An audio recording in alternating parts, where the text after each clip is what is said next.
ব্রেইনের দুইটা সাইড আছে, দুইটা সাইড। একটা সাইড হচ্ছে ডান পাশ। এই ডান পাশটা মানুষকে বলে তুমি ভালো কাজ করো, মানুষের উপকার করো, বিপদে মানুষের পাশে দাঁড়ায় যাও। আর বাম পাশ যেটা আছে সেটা লেফট সাইড, এটা হচ্ছে কয় তুমি একটু স্বার্থপর হও, লজিক দিয়ে চিন্তা করে, কয় যে তোমার থাকলে তোমার হবে, মানসিক দিয়ে লাভ কি, এ কয় মানুষের বিপদে যায় যদি তোমার জান যায়। লেফট যেটা, রাইট সাইড লেফট সাইড দুইটাই দরকার আছে, কিন্তু চিন্তা করেন তো কোনটা মানবতার জন্য বেশি দরকার, রাইট না লেফট? রাইট। অন্যের বিপদে আগায় যাওয়া, মানুষকে হেল্প করা, এটা সবচেয়ে রাইটের কাজ। এবং দেখেন আল্লাহ যে বলছে মানুষকে আমি ডানপন্থী করে বানাইছি, ব্রেইনের দেখেন ডানপন্থী, যদিও ব্রেইনের ডান পাশটা শরীরের বাম পাশ, বাম পাশটা শরীরের ডান পাশ নিয়ন্ত্রণ করে, কিন্তু এটা ইন্টারেস্টিং। এবং দেখেন যে এই আছে এখানে কেউ কি আছেন যমজ ভাই আছে কেউ? আচ্ছা, যমজ যদি কেউ থাকে দেখবেন যে যমজ ভাই বোনদের কিন্তু চেহারা সেম হইতে পারে, সেম, এমনকি ডিএনএ যে আছে সেটাও সেম হইতে পারে, কিন্তু ফিঙ্গারপ্রিন্ট সেম হবে না। এই পৃথিবীতে আদম আলাইহিস সালাম থেকে যত মানুষ আসছে তার মধ্যে কোনো মানুষের একজনের সাথে আরেকজনের ফিঙ্গারপ্রিন্ট মিলবে না। আল্লাহ কিন্তু কোরআনে বলছে যে আমি তোমার আঙ্গুলের ডগা পর্যন্ত পুনর্বিন্যস্ত করতে পারি। আল্লাহ কিন্তু কয়নি ডিএনএ আরএনএ এগুলোর কিছু কথা বলেনি, আঙ্গুলের ডগার কথা বলেছে। তা আমরা যে জিনিসটা বলবো যে একটা স্টুডেন্ট যদি অসাধারণ হইতে চায় তাহলে ইসলামের যে মূল কালচারটা, মুহাম্মদ সাল্লাল্লাহু আলাইহি ওয়াসাল্লাম যেটা বলছে ঈশার নামাজের পরে ঘুমায় যাও, এইটা হচ্ছে সবচেয়ে সেরা। কারণ রাত 10টা থেকে ভোর 4টা-5টা এই সময় যে ঘুমটা হয়, প্রত্যেক ঘন্টায় অন্য সময়ের দ্বিগুণ থেকে 3 গুণ বেশি রিচার্জ হয় ব্রেনটা, এবং ওই সময় আমাদের শরীরের রোগ প্রতিরোধ ব্যবস্থাটা বাড়ে।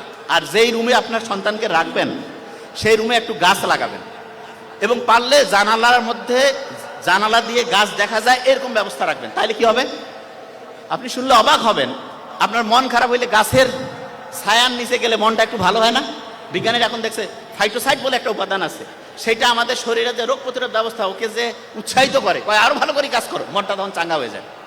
সূর্যের আলোর নিচে প্রত্যেক দিন যাবেন, গেলে দেখবেন যে সূর্যের আলোর যে সানলাইট, সেরোটোনিন ক্ষরণ হবে, মনটা চাঙ্গা হবে, কাজ করতে ভালো লাগবে। তার মানে আপনি ইসলামী যে বিধানটা আছে সেই বিধানটার সবচেয়ে সেরা জিনিসটা হচ্ছে রুটিনটা ঠিক করা। আচ্ছা, আমাদের দিনটা শুরু হয় কি ফজর থেকে না মাগরিব থেকে বলেন তো? দিনটা শুরু কখন? দিন মাগরিব। দেখেন ইসলাম যে সেরা তার শেষ উদাহরণটা দিয়ে শেষ করছি। ইসলাম যে সেরা তার প্রমাণ হচ্ছে আপনি যখন তারাবির নামাজ পড়ছিলেন, মাগরিবের ওয়াক্ত সূর্য কি হইলো, চাঁদ উঠলো, আপনি নামাজ শুরু করে দিলেন, ঠিক তো? এই যে মাগরিবের নামাজটা যে আপনি শুরু করলেন, আপনার মাগরিব থেকে দিন শুরু, এবং তারপরে রাতে ঘুমাইলেন, উপর ভোরে সেহরি করলেন, সারাদিন গেল, ইফতার হইল, দিন শেষ। বিজ্ঞানীরা বলতেছে যে সবচেয়ে সেরা রুটিন বানাইতে চায় তার জন্য সবচাইতে সেরা রুটিন ফলো করার বুদ্ধি হচ্ছে মাগরিবের পরে সে রুটিন করবে। বিজ্ঞানীরা এখন দেখতেছে ডায়েরি। তার মানে দেখেন ইসলামের আল্লাহ কি সায়েন্টিফিক, কারণ মানুষকে বানাইছে তো আল্লাহ, এই জন্য মানুষের জন্য কোনটা সবচেয়ে কল্যাণকর সেটা আল্লাহ সেট করছে। এই জন্য রুটিন যখন করবেন, ডায়েরি লিখবেন, বাচ্চাকে শিখাবেন, ডায়েরিটা মাগরিবের পর থেকে লেখা শুরু করবেন, মাগরিব টু মাগরিব।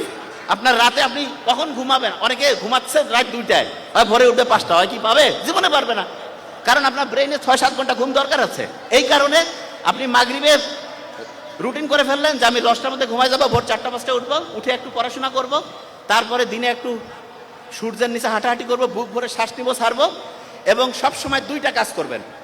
একটা হচ্ছে অন্যকে হেল্প করবেন, আর 2 নাম্বার যেটা হচ্ছে সেটা হচ্ছে আল্লাহর কাছে চাবেন।